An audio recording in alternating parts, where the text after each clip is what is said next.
আসসালামু আলাইকুম রহমতুল্লাহি ওয়া বারাকাতুহু। নাহমাদুহু ওয়া সাল্লি আলা রাসূলিহিল কারীম, আম্মা বা'দ। ফাআউযু বিল্লাহি মিনাশ শাইতানির রাজীম। লাকাদ কানা লাকুম ফি রাসূলিল্লাহি উসওয়াতুন হাসানাহ। যাবতীয় প্রশংসা সেই মহান রব্বুল আলামিনের জন্য, যে মহান রব্বুল আলামিন আমাদেরকে এই পৃথিবীতে সৃষ্টি করেছেন, এই খাওয়ার সুযোগ করে দিয়েছেন, চলাফেরার সুযোগ করে দিয়েছেন। আলহামদুলিল্লাহ, দরুদ পেশ করছি মহানবী সাল্লাল্লাহু আলাইহি সাল্লামের উপর, সাল্লাল্লাহু আলাইহি সাল্লাম। আমরা পৃথিবীতে অনেককেই মডেল বানিয়ে নেই। কেউ আমরা মডেল বানিয়ে নেই শাহরুখ খানকে, সালমান খানকে, মানে বিভিন্ন জনের বিভিন্ন রকম মডেল। বাট একটা মানুষের প্রথম যে মডেল হবে তিনি হচ্ছেন মুহাম্মদ সাল্লাল্লাহু আলাইহি সাল্লাম। আর যে ব্যক্তি মুহাম্মদ সাল্লাল্লাহু আলাইহি সাল্লামকে আদর্শ হিসেবে, মডেল হিসেবে গ্রহণ করবে, তার থেকে আদর্শবান ব্যক্তি বর্তমান জামানার পৃথিবীর আর কোনো মানুষ হতে পারবে না।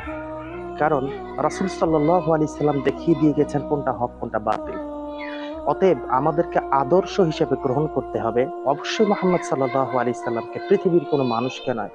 কারণ আল্লাহ সুবহানাহু ওয়া তাআলা বলেছেন সূরা আহজাবে, লাকাদ কানা লাকুম ফি রাসূলিল্লাহি উসওয়াতুন হাসানাহ। তোমাদের জন্য অবশ্যই তোমাদের জন্য উত্তম আদর্শ রয়েছে মুহাম্মদ সাল্লাল্লাহু আলাইহি সাল্লামের জীবনীতে। তার জীবনী কি? তার পুরো জীবনটাই হচ্ছে আল কোরআন, আল হাদিস।